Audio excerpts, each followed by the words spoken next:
You're listening to No Sex Please, I'm Religious, the podcast that explores religion's obsession with our bedrooms and what we do in them, benefiting queer refugees in Africa and hopefully other places too. Please support our podcast by subscribing and by supporting through Patreon or donations direct to our account, or even buying our merchandise, wearing our t-shirts, wearing our hats, telling the world, no sex please, I'm religious. Once again, we're talking no sex please, I'm religious. And our guest today, I guess not religious anymore. I'm introducing Brian McDowell and Troy Waller. And did I pronounce your names correctly? You did. I could put a Scottish accent on when you pronounce mine, Brian, and you'd be incorrect though because I'm Irish apparently. But right, so it's Brian McDowell then. Oh, well done. You sound like you're from County Cork. Troy, what accent should I have? Oh, mine's a mix of everything, but my father's side is actually Anglo-Indian, British colonials, but with Scottish and Irish is the European side. If I have to do a combination of Indian, Scottish and Irish, I need time to practice. Yeah, fair enough. I want the full Irish accent for my introduction, please. Full Irish for you, okay. Gentlemen, I have with me Cath Connolly, Dr. Cath Connolly. Could you introduce yourself and tell us who you are? Not with an Irish accent, I can't, but thank you. That was pretty impressive. I'm Cath Connolly and a long-term friend of David, and it's always good to be part of this podcast. No Sex Please, We're Religious. We explore all things to do with religion, both unhealthy and healthy religion, and a spirituality that can lead us into a greater understanding of our sexuality being a beautiful thing. Absolutely. And Cath is also president of Humanity in Need, Rainbow Refugees. And you guys are aware that we're hoping one day to raise some money through this to help some of these queer refugees. Some wonderful, beautiful people in Africa and perhaps in other parts of the world as well, if we can grow that big, who are totally victimized by hateful messages from Christian leaders and have blood on their hands, the deaths and horrible assaults that have happened, all because of their hateful messages. But anyway, let's come back. I'm David Aliff, and we have with us Troy and Brian. Now, you guys are really past masters of podcasts now, and I'm still learning. Your podcast, I Was a Teenage Fundamentalist, has thousands of followers, and you've done some fantastic interviews. So, do you want to tell us a little bit about the podcast, how that came about, and so on?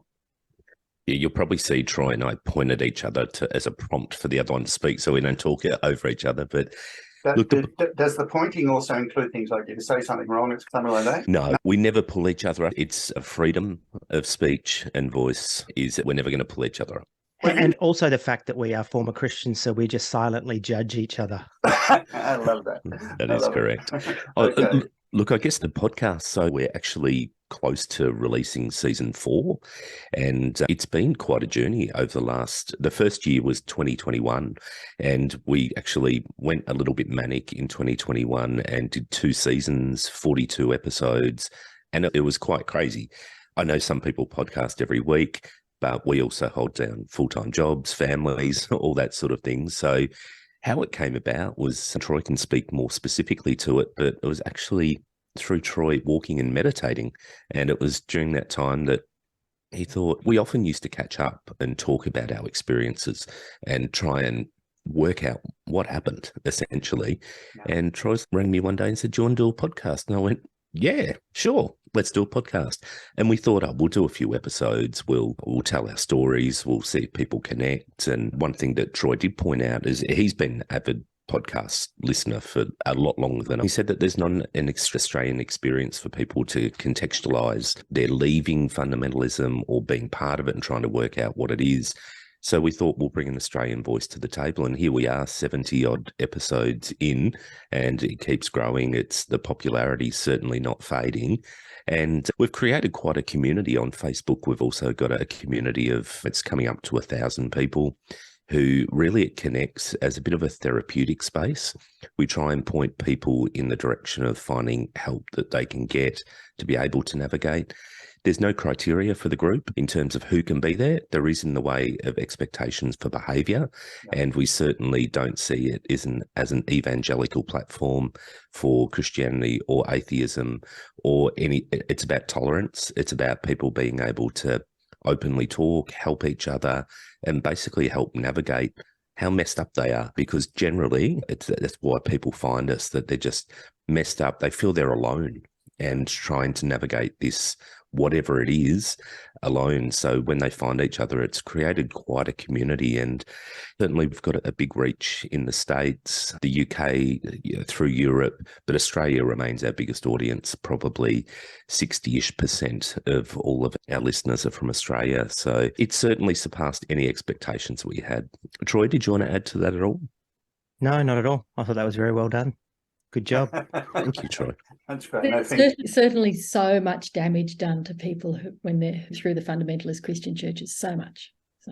Yeah, a lot of the work I do as a spiritual director is working one-on-one with people, sitting down and helping them unpack their stories, their great hurt that they've experienced in fundamentalist Christian churches. So, yeah, thank you so much for the work you're doing. As I say, I know on a very intimate basis some of these stories, and yeah, thank you. Thank you for what you're doing. Cath, something that's interesting and that's blown us away is progressive, what used to be called liberal Christians back in our day, and that was a pejorative term, or he's a liberal. Now they've taken that and made it progressive is the word, but progressive Christians love us, which was really surprising for us, because whilst we were very cautious not to expect people to make 9 steps over to an atheistic position or agnostic position. So we're always cautious with that, but we didn't expect that the sort of liberal Christians were going to come along and support us in the way that they do.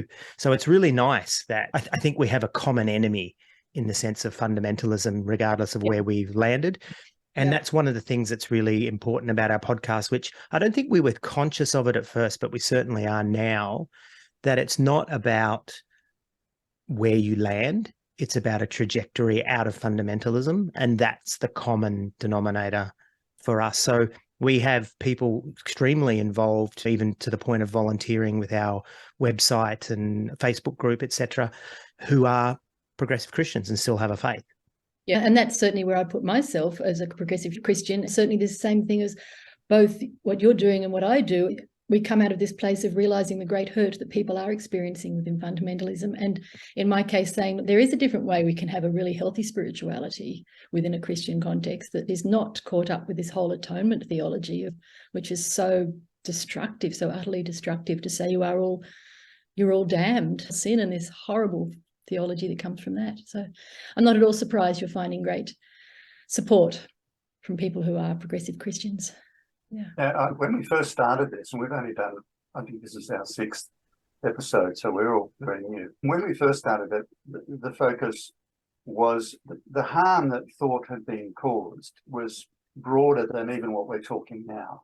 And I see it even more so that way, just having done a few podcasts. So that it's fundamentalism, yes, definitely, because that's the power base, if you like. But also with the interview that you guys did, for example, with Dave Andrew, and he, to me, he's always been, I've never spoken to him, I've always been friends on Facebook and looked at his stuff and so on. But he is, I use the term, even though I'm agnostic, he's very Christ-like. He lives the talk and he doesn't care who kicks him out for doing that sort of thing. But he talks about hierarchy. And so when you go back to the early parts of the church, then you'll see hierarchical dictates that caused so much harm to people who couldn't even read and write back then. And then it continued on from there. Certainly having Cath with us and a couple of other really good Christian folk, friends of mine on my panel, gives me a balance to this. But let me just mention that Dave Andrews again. So that podcast was really good. I know, Cath, you haven't had a chance to listen to that, but you will enjoy it. He was kicked out of so many groups, including YWAM. And one of our atheist members of Humanity in Need was also kicked out of YWAM years ago. And it was his case because he was gay, but he still suffers the hurt from that.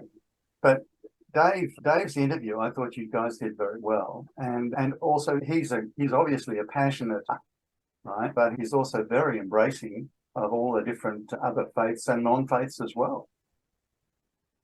Yeah, look, I think that was one thing that attracted me to reach out to Dave. So I used to be involved in TIER back in the day, and I think TIER was my outlet to be able to feel like I was doing something outside of the walls of the church. And I've always been interested in social justice. And so I think it was something that I felt a bit of a kinship with Dave. So reaching out to him was, parts of it were difficult conversations because he doesn't hide the fact that he is a Christian and he talks about Jesus and it's very much a progressive. So it's certainly a challenge to record the episode. But I think one thing that we want to do is we want to make sure that we don't really narrow the scope of who we speak to and what we speak to about. We want to make sure that it's representative. And if we look at the span of our group is incredibly broad. And we had a lot of feedback around the Dave Andrews episode saying that people loved it. They really related, they connected, whether they were considering themselves progressive Christians or had left the church. But I think people felt that there was someone there who was challenging the system, was part of that. And I think that's really important. So regardless of where you sit, that it's someone who is challenging the system. So I have a deep admiration for Dave doing that and the position he comes from. And I think it's something that when I went back and listened, like when we were recording, I felt it was a great conversation, but going back and listening, I did feel that I felt slightly uncomfortable going, how many times can someone say Jesus? And coming from someone who does identify as agnostic as well, it was where? So it was a challenge, but then I just had to remind myself, there is someone challenging, and I love that. He's part of a tradition of people. And Cath, on another occasion, we could get Cath to talk on this sort of stuff, because you're a co-director of the Living Well Centre of Spiritual Direction and training spiritual directors. So Cath's got an amazing knowledge of some of the renegades of the Christian church, not the saints like popes who just become saints because they were pope, but people who really challenged the system. And there were heaps of Dave Andrews, and I can't think of the female form of Dave, but anyway, the Joan of Arc and all those sort of people, but Hildegard and so on that you told me about, Cath. Yeah, I did. Sometimes I'm aware, so like in that interview, you talked about you talked about Jesus a fair bit, didn't he? But for some people, that's actually triggering. Even the word Jesus is triggering. But I'm glad that people endorsed it and loved it so much, because I think his sincerity comes through with that. It's funny, though, you talk about for some people it's triggering. I totally triggered. I triggered the whole interview. I triggered during the edit. Wow. I actually said to Brian, I can't listen to this one more time. Yep. You'll need to. And I say that to just be authentic, because as much as we are trying to be positive towards progressive Christians, at the same time, some of the language that they use and some of the conversations that can be had, I'm not interested. And I don't give a shit. And so when Dave was speaking, if you go back and listen, you'll hear I don't talk very much at all. It's a lot of it is Brian. And afterwards I said, I actually put it out after we edited it to a few people and said, should this even be on our podcast? Because it was so Jesus-centric. And I'm thinking, God, if I'm triggering, what about the audience? And even putting it out there, there was a little bit of a disclaimer in our Facebook group saying, be careful of this one. But as Brian said, it's good to hear that there are people inside the system that are challenging, and by that. And that's why ultimately I didn't veto the episode, because Brian and I, we have an equal share in that. He can veto, I can veto. And I could see that it was also part of Brian's journey, that he had been a part of this. So in telling our stories, this may not be where we've ended, but it was certainly a place we both passed through to a point. So in that, I thought it had value. Yeah, that's good. And it's also good for us to acknowledge that for the sake of people who are. And I'm still triggered. I don't go to church anywhere. My wife goes to church, but if I go to a church, I find it doesn't take very long before I get out. And I don't think I could go to a Pentecostal church at all. And I get triggered by this stuff, and I'm calling myself a Christian. I get triggered by a lot of the language and a lot of the, as I was already expressing, the theology coming out of this Pentecostal churches and other forms of extreme, like the extreme form of the Catholic Church and so on. That really triggers me. I want to stand up and jump up and say, no, there's such a different way to do this. I get really triggered by this too. Absolutely. So, guys, can I ask you how you both got your full-time jobs as well as doing your podcast? You've got your families and so on. How are you both now? How many years is it for you since your last kick out? I left church in 1999, was basically when I walked away. I did dabble with some sort of smaller liberal Catholicism in the early 2000s, but it was very brief. Okay. So that was really when I walked away. But when I came to a point of saying I no longer believe anymore, that was probably another 5 years after. And a lot of that was the talk about tooth decay. It looked like it was all there in the veneer, but on the inside it was rotten out. Yeah. So I would say it was probably about 2004 that I finally said I no longer believe. And it was extremely intense for me to say it out loud because of all the fear to say, I don't believe Jesus rose from the dead. I believe he's dead in a ditch in Palestine somewhere. That kind of stuff was scary to say. Yes. But hey, got there. Oh, that's fantastic. And what about you, Brian? For me, it was probably 2012 was my last involvement in any sort of community, church community. However, I'd probably started to fade out somewhere around maybe 2005, 2006. I was talking the talk, but I was definitely no longer walking the walk. I used my divorce in 2011 to walk away. Yeah. So it was an easier, clean break. Yeah. Now, in saying that, I still keep in contact. I was in a very progressive church community at the time, and I am still in contact with quite a few people from that space because my relationship wasn't just based on us being part of the same church community, which I think you often find in fundamentalism. It is. You walk away, you have no commonality anymore. So I do, for both Troy and I, if you go onto our website, which is just iwasateenagerfundamentalist.com, that we talk a little bit about our journey walking away, and it mirrored so much of each other. We did it separately. We both left fundamentalist communities. We went to the more milder Pentup-costalots. So they're still Baptist, but they definitely were more charismatic. And then away to Churches of Christ communities where it was more moderate. And then probably my last one, I would say it was incredibly progressive. We both definitely took that journey, and I think it was just an incremental step out. And I'm not an angry ex-Christian. I do see one thing that there's points throughout it where you go, I wish that hadn't happened. But I think one thing we've really tried to do in the podcast, and we make it a conscious choice to do this, of going, okay, what have we learned from that point in our life? How have we applied it? How has it made us the people we are now? And we're both quite successful in our careers, and we both often reflect and go, some of that was some of that leadership stuff that the church saw in us, and that's why we both got into leadership. But also some of those experiences have helped us shape and helped us hone our skills in particular areas, which has made us more successful in our paid careers. So there's some good stuff in it, but also just some of the skills and abilities that you pick up along the way. I think they're life skills, and there's great community. Let's not forget community. That's the biggest hook that kept us in there. And it was one of the biggest things. It's pre-made. It's a prefab community. It's easy. Sorry, Troy, you want to? Yeah, I was just going to say, I think and I agree with you, Brian, we should do a podcast. One of the things that I think is a big difference for Brian and I, though, is the trauma. I think I suffered a lot more what is now termed religious trauma, but you can just call it trauma if you like, than I think Brian did. I think that shows in our responses, even today, when you hear me talk about Dave Andrews and the way that Brian talks about Dave Andrews.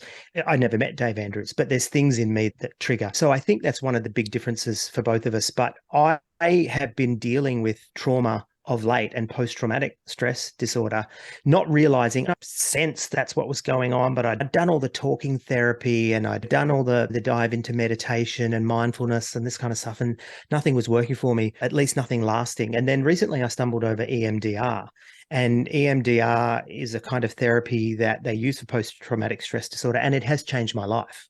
It really has. And one of the things that I'm into now is this post-traumatic growth, and they talk about the hero's journey. So just resonating with what Brian's saying about drawing the good out, totally. I think that's one of the ways that you can cope with all this. And looking at the hero's journey and saying that archetype of saying, I went down into the depths and I went through, and like Pinocchio's a hero's journey ultimately, and he comes home a real boy. It's that kind of thing. And seeing that in myself has actually been really powerful. And the other day I was at a concert for a band called The Offspring, and I took my son, and we were sitting in there, and I really enjoy that sort of heavy kind of music. The Offspring was one of the soundtrack CDs to my leaving fundamentalism. And sitting there with my son next to me and thinking, look at my life. I'm exactly where I want to be. Here I am sitting, listening to the music I want, next to my son, who I'm extremely proud of and have a great relationship with, and being able to look at that and say, that's the half full glass. I could have spent another 25 years in there, but I didn't. I've spent the last 25 years building my life and making my life. And I think that's what, I guess, sorry to bring it back to the podcast again, but I was a teenage fundamentalist. But it's not about sitting in that pain. It's not about bathing in the pain, but it is, I think, allowing people to come through that and give them the time that they need and the space that they need. And again, that comes back to letting them take the steps that they need and not pushing anybody to a position at the end. Anyway, written and spoken by Troy on behalf of I Was a Teenage Fundamentalist. I'm wondering, to both of you, what is it that you would have liked to have heard the church say to you? You're getting all these really negative messages. What would you have wanted to have heard as a Christian? There was talk of grace, but very little action on grace. So I'm a big one for grace outside of the church experience. I think grace, forgiveness, those tenets of life can get you a long way, because it only destroys you if you're not exercising those. There's many experiences we talk about through the podcast of where there was grace absolutely preached from the pulpit, but then someone who was homosexual or battling with being a homosexual wasn't allowed in the youth group. Someone who had overdosed on drugs wasn't allowed in the youth group. Those sort of things where people were pushed out and there was absolutely no exercising of grace. I would love to have seen that, because that was, for me, that was a very big part of my pre-Christian life. I didn't come into Christianity till I was 17 and converted into a Pentecostal church. If I had have seen more of that, more acceptance, and the ability for people to actually explore, to really sit in that rather than being controlled, manipulated and coerced, then it'd be a healthy community, but it's not. Yeah. I think I would have liked to have heard, you're okay. I think in fairness to church, I brought shame with me. But that said, it was very much reinforced within the church. There was just this constant shaming. And I think that's a big motivator in the church as well. It's there in the theology, but it's there in the behavior. It's there in the sermons. It's constantly this, you don't measure up. And it's not just about action. It's about who you are, which is why I use the word shame. So I think I would have really liked to have heard, you're okay, you're not bad. I don't know that I ever heard that. Gosh, both your responses are so profound, and again, take me to a heart place of sorrow that you weren't hearing that, because if grace can be just enacted, and if we just know that you are welcome whoever you are, what more do we need? This is the core of what Christianity, we're told, is supposed to be about. The pivotal points, I think, for both Troy and I in our journeys was reading Philip Yancey, What's So Amazing About Grace. I was just going to say that, Brian. I'm telling you and I should do a podcast. We're on track. That's also a pivotal point for me when I came out of my cult. There you go. Yeah. There's some other great things that he wrote about disappointment with God, because you couldn't talk about disappointment with God. How dare you? The Jesus I never knew, those sort of things. And we had Philip Yancey on the podcast, and we were both fanboying, because we were like, you were pivotal points in our journey. You were one that made us really stop, look, listen, and go, where do we go next? But again, like, it was, Philip doesn't identify as a progressive, really, but a lot of the stuff he speaks about is being a progressive. And he's an interesting paradox, old Philip. But Dave, it was definitely a pivotal point in both our journeys, and one of the things that really helped us be able to reinforce our decision to move away from fundamentalism, I think, because it did really, it talked the talk, it walked the walk around grace, and it pointed out that biblically a church should be operating this way, and if it's not, then it's probably a dangerous place. He gave us permission to think differently.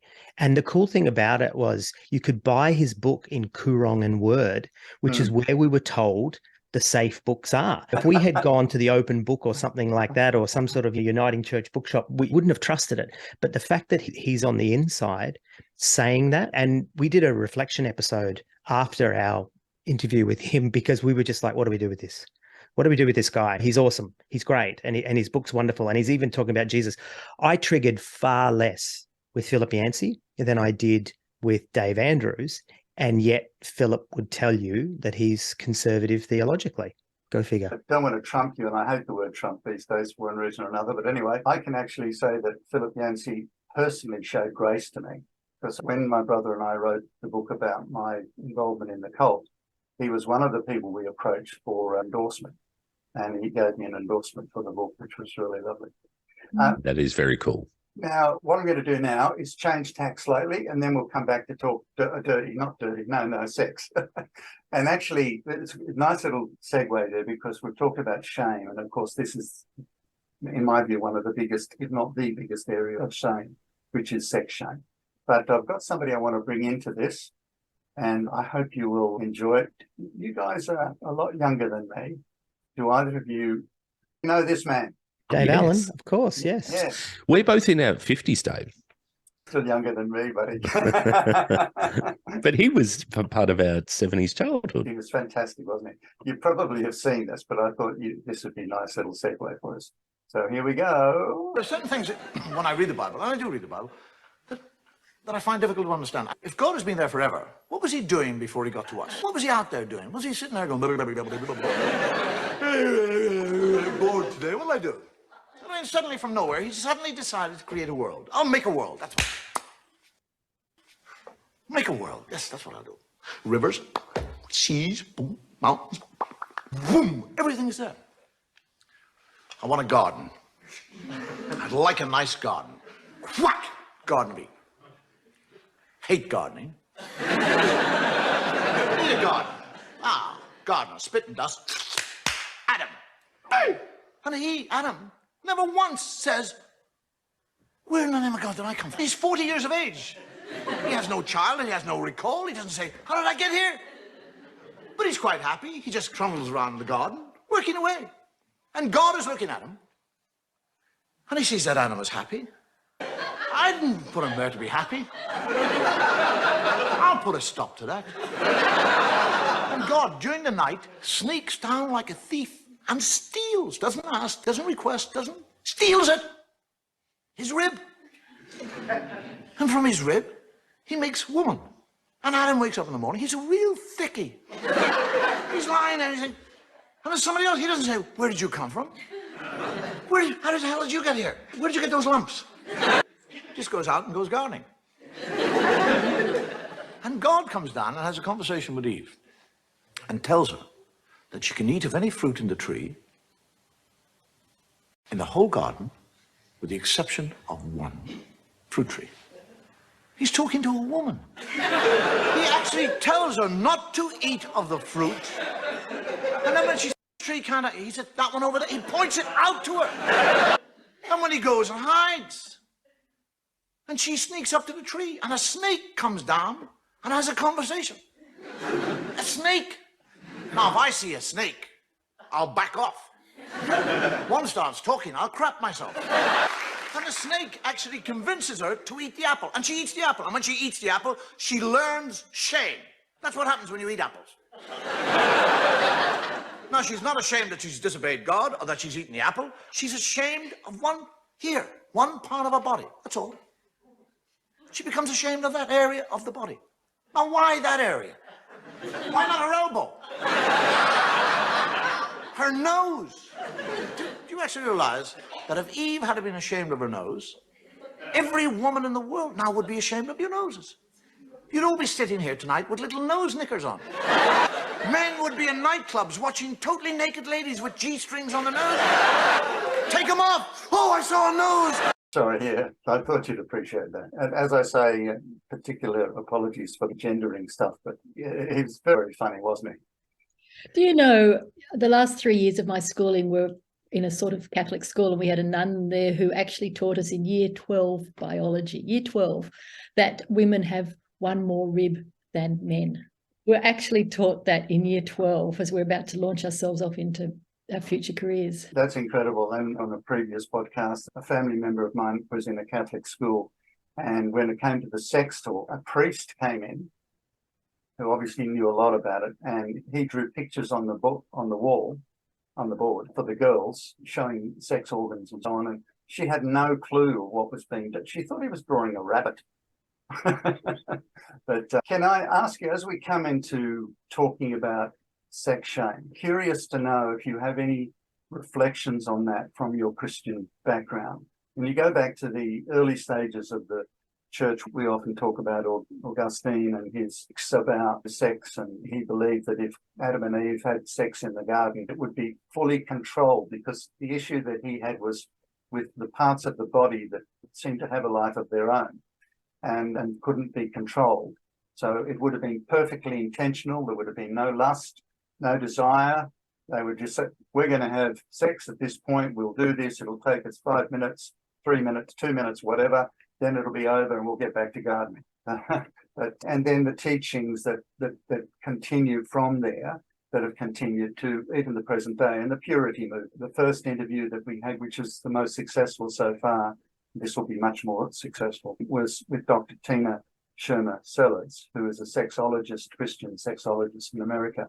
And she went into that work because of all the couples who kept coming to her traumatized by the teachings that they had from the church, and the fact that they couldn't partner, they couldn't date, they couldn't kiss, they couldn't do anything to the marriage night when everything was supposed to be wonderful. Brian or Troy, do you have anything, comments on that? David, speaking of trauma, I was pondering this appearance and this conversation that we were going to have, because I think one of the things that the podcast has really brought up for me was how damaging my experience was of my sexuality, my experience in church. So like you, I was involved in a cult. We also would label our Assemblies of God experience as cultish now as well. But I was involved in a group called the Revival Centre. And the Revival Centres International at the time, very uptight about sex. They would force marriages, kids that touched each other, they were kids under 18, that would touch each other, not even have penetrative sex. They would be forced to marry. And I knew that the way that they kicked people out was wrong, was bad, but I was also indoctrinated enough to be afraid to leave the organization. So I was 17 years old. So what I did was I thought, okay, I'm going to go and have sex because I know that's a kick-outable offense, and then I'm going to dob myself in. And that way, when Jesus returns, I haven't left the true church. They kicked me out and Jesus would know that's wrong. I was 17. So when I went to them, though, of course, they're a cult, right? They're not going to make it easy. And I wasn't expecting this, but they actually said to me, the pastor said to me, you've probably lost your salvation. Now, the revival centers later came out with formal doctrine that, yes, if you have sex outside of marriage, then you have lost your salvation. So at 17 years old, I was, and this is where my PTSD began, I was extremely damaged by that and by that experience. And so I have carried this warped view of sex and this damaged sexuality for the last 35 years. And we interviewed Tom Tilley, who wrote a book called Speaking in Tongues, and we were in the same cult. He was involved in the Revival Centre. And I read his book, and then when I interviewed him, I said, Tom, do you think this has messed you up sexually? Because a big theme in his book was sex. And he's, I don't think so. And I'm thinking, oh, dude, it totally has. Like, I'm reading your book. But it actually made me think, yeah, I knew I was damaged, but I didn't realize how damaged I was. And then going into the Assemblies of God and into the Baptist Union, places like that, I think I was more ready for the shame around sex. So I know that's a heavy one to throw out there first, but that was my starting journey really with Christianity, was at 17 years old being told that God no longer loves you because you've had a one-night stand with a girl. And the whole plan was to actually somehow keep God's appeasement. And yet it all just backfired and blew up in my face. Yeah, man, that was tough. No, thank you for sharing that. That's horrendous. Then I leap across that there to some of the gay folk that we are trying to support, and the hatred that they have on top of what you and I might have experienced. It's just horrible. Brian, did you want to comment there? Yeah, we were talking about this recently, actually. I think it was a question response that we had where someone asked us about sex, and I think we responded around that. I can't remember, but it was interesting. My unhealthy view of sex, I think, started before the church and then was magnified in the church. And those in Australia may remember in the early 80s, maybe mid-80s, we had the Grim Reaper bowling campaign for AIDS. So if you have sex, you're going to get AIDS, and then the Grim Reaper will bowl you over and you'll die. So I think that was really drummed into you as a tween. I was probably 12 or something like that when that was coming into the fore, and I was just like, oh my God, sex, and this is what happens if you have sex. You'll probably catch AIDS and you'll probably die. And then coming into the church in my late teens, you're then hit in the face with purity culture, going, you've got to do X, Y, and Z, and this is how you have a relationship. This is when you have sex. This is how you have sex, because God forbid you do anything but the missionary position. And I remember conversations with people about oral sex, going, is oral sex okay in God's eyes? Oh, no, not oral sex, only penetrative sex. Vagina, penis, that's it. And so there was all these super conservative views around it. But eventually you found yourself parroting that, and the guilt and the shame when you had a girlfriend or a partner in the church. Most people straight, it was very difficult to stay within the boundaries set for you. And when you did, you're just constantly praying for forgiveness with each other.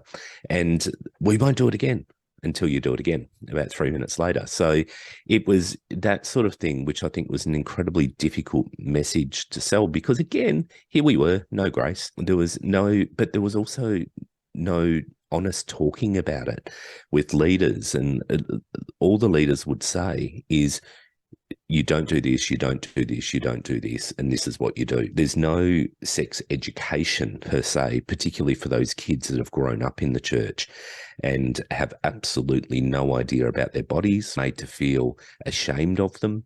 And that's certainly what we got drawn into. And it's certainly the message. And I think it probably, even when I got married at 23, and definitely you carry that into marriage. It's just like, how do we work with this sex thing even within the marriage? And we were trying to instill all these rules in our marriage and going, now, if you ever have thoughts that stray about another person, you've got to confess it to the other person straight away. And this accountability and control of each other. And we tried to institute that. And I remember a couple of times we did it. It was like, oh, okay, that was difficult, because you're human.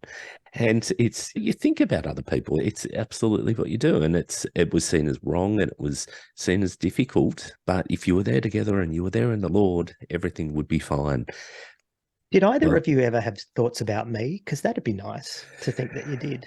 I didn't, Troy. My ex-wife, I'll text her and find out. Yeah, that'd be nice. Yeah, because, that'd be good to know. Troy and I have known each other since we were about 20-ish, so about 30 years. So a bit over 30 years. It is possible, Troy, because we mixed in the same circle. Yeah, I was quite pretty back then, so I wouldn't be surprised. You still are. Still thanks. Are. So yeah, in a nutshell, absolutely, the messaging, the navigation of it, all incredibly unhealthy and unforgiving. I was just thinking there, some time ago, I've been writing stuff about this sort of thing for years, as Cath knows, and with a view to writing a book, and now we're doing the podcast instead. But there was an article, there was a chapter of a book that I wrote, because I work with people with disabilities. I imagine somebody on the autism spectrum raised by a Catholic grandmother in Ireland, who instilled in him the importance of confession and the importance of noting your sin. And I describe him walking down the street and carrying a notebook, and every now and then he stops and he writes down something. because he's had a nasty thought about someone. He passes a shop window and there's mannequins, male mannequins, and he thinks, oh, that looks really nice. And he's, oh, am I having homosexual thoughts? So he writes that down. And really, that actually is quite real, because if you've worked with people who have autism, this is how they live. And if you instill them in them, and so some of us might even be on the spectrum anyway, the things that you're told to avoid, oh, I can't do this, you can't do that, that's so traumatizing. Cath, you've actually helped a lot of people with the spiritual direction. Did you? Yes. I'm actually thinking also of the wonderful work that Nadia Bolz-Weber is doing in her work. Yeah. She's written a book. She's a Lutheran pastor in the United States, and she's written a book called Shameless, where she's exploring sexuality within a Christian context and saying the shame that you two are talking about, that we've all experienced with the church context, is wrong. It's wrong. There's no grace in that, as we were talking about earlier. It's so good that there are voices coming up saying, you are loved, you're just you, and our sexuality is a beautiful, wonderful thing. Yeah. Yeah, and there's a lot of confusion. We've had guests, we've had a couple of very powerful episodes on the podcast about homosexuality and people's time in the church, with some high profile, some not. So Anthony Van Brown, we did a 3-episode around, people listen to that, and this is someone who is high profile in ministry and was struggling with their sexuality, but also it was probably around episode 60 something, maybe 62, I can't remember, Gay Great Big G, and it was a friend of ours, Andrew, from back then. And the absolute trauma and the torture, the internal torture that you hear through both of those recounts is just shameful. It is absolutely shameful that the church would do that, particularly around homosexuality, where there's all these made-up rules around it. It's absolutely bullshit. So, but the church uses those, and they use these things to absolutely coerce, to manipulate, to try and program people. And it doesn't work. I know people now who've been through gay conversion therapy. They still go to church and they are practicing a gay lifestyle, and they're just doing it in the shadows. And that's what this practice does. It pushes people into the shadows, and it pushes people into a place where they feel so incredibly ashamed to the depth of their core of who they are, because they can't be genuine. They can't be legitimately who they need to be, Troy. Coming back to what David said early on about this sort of ancient thinking about Augustine, etc., that's the thing about all this, right? This talk, it's not that the church has lost its way and started to preach this shamefulness with the rise of fundamentalism in the 1700s or something. This is an ancient belief and ancient practices. And that's one of my objections to Christianity. The idea that if, I realize this is coming from a fundamentalist framework, and that's who I'm speaking to, so I'm not trying to offend Cath, but looking at Christianity and saying, if this is really God's plan, if this is really, if we're all filled with the Holy Spirit, and as you gather together, Jesus is there in the midst of you and all that kind of talk, then why is this just so fucked up? Why is it just so messed up? And so that's, for me, when I look at this, that's one of the big reasons why I think this is rotten at the root. Hence, I'm not a Christian. Yeah.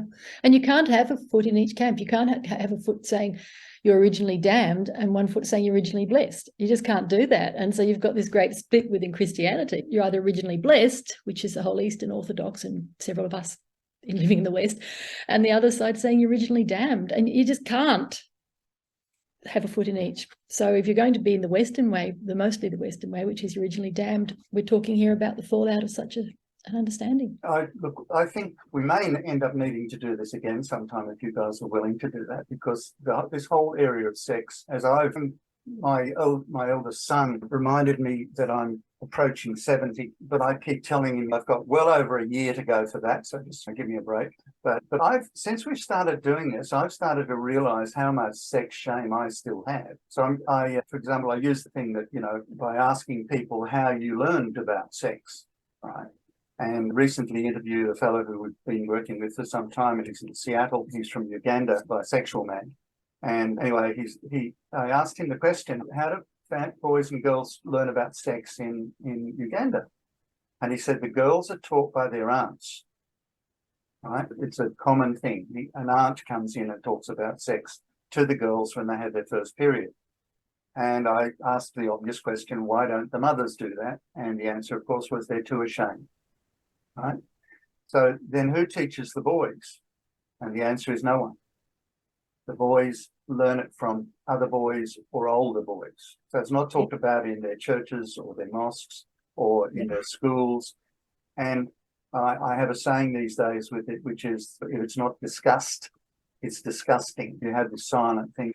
Troy or Brian, would you be willing to tell us how you learned about sex? I learned it from a book my father had in the drawer, and from my doctor's, my best mate at the time. His father was a doctor, so I could go to him with technical questions because Dad told them, if you're not comfortable to go there, that's okay. But if you are... Nothing's off limits, David. I've got 7 older siblings.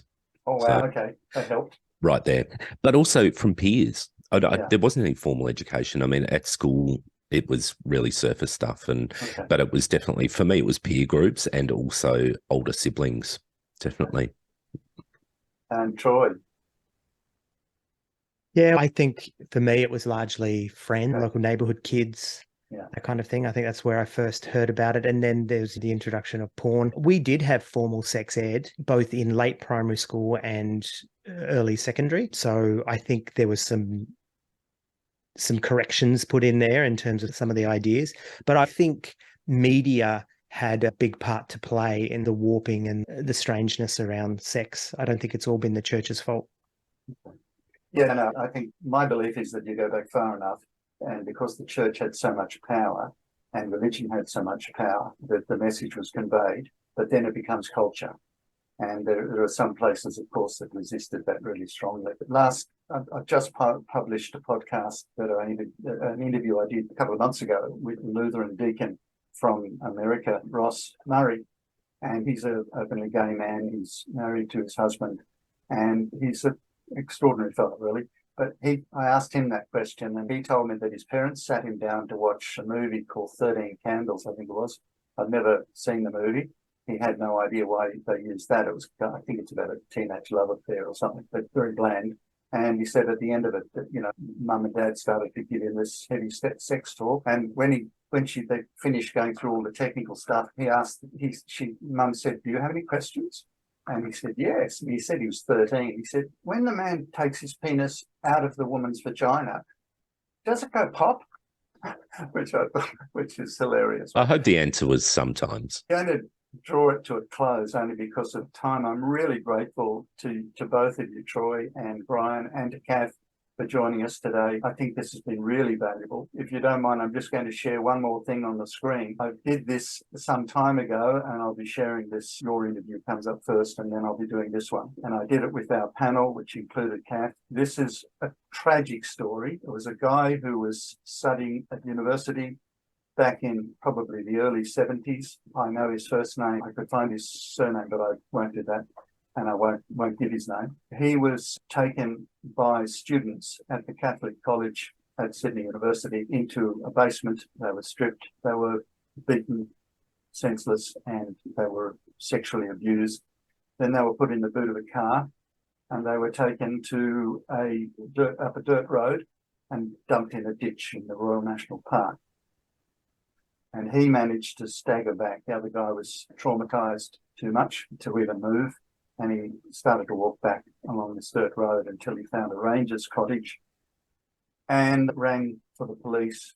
Cut a long story short, this is a Catholic, a mitre that he took 2 years and cape and everything for the Catholic Archbishop of Sydney.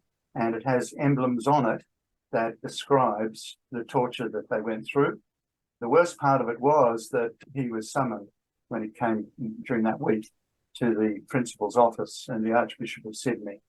It's timely to say this because we just had a cardinal die, certain cardinal. And it was the Archbishop of Sydney, a different man, obviously, sitting next to the principal of the school. And he said to him, "You're not serious, son, about taking this to court.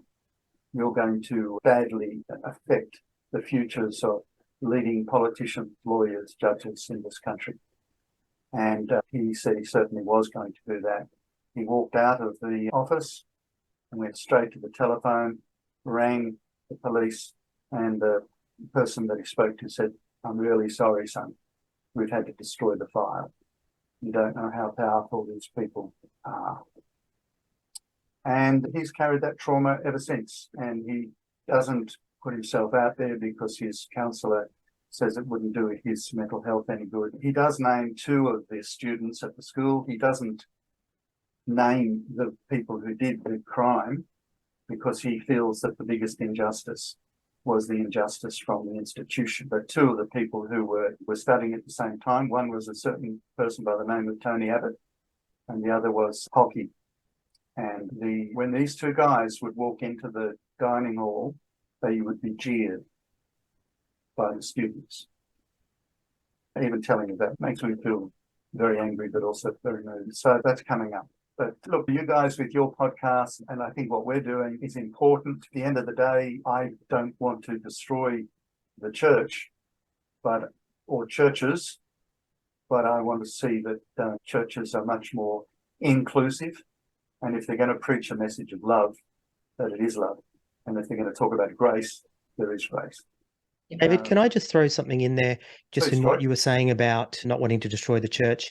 I think what's important is for people like us that have stepped out, we have nothing to lose.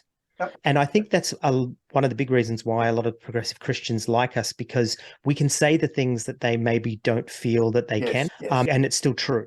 Yeah. And so I agree with you. And one of the things that we have tried to do, or we're planning to do this year, and we've tried to do up to this point, is to connect with people like yourselves and with other people that are in the space. There is so much room for all of us to go about this in different ways with very similar goals. So I want to commend you for creating a space for this kind of conversation. This is probably a lot deeper and a lot heavier than we would go on our podcast, but still super important and super valuable. So thanks for having us. Really appreciate it. Absolute pleasure. Thank you very much to each of you. Please don't forget to support the podcast through Patreon, other sources, or direct to our website. This podcast supports refugees who are suffering terribly in Africa because of religious hate. It's time to show them some love.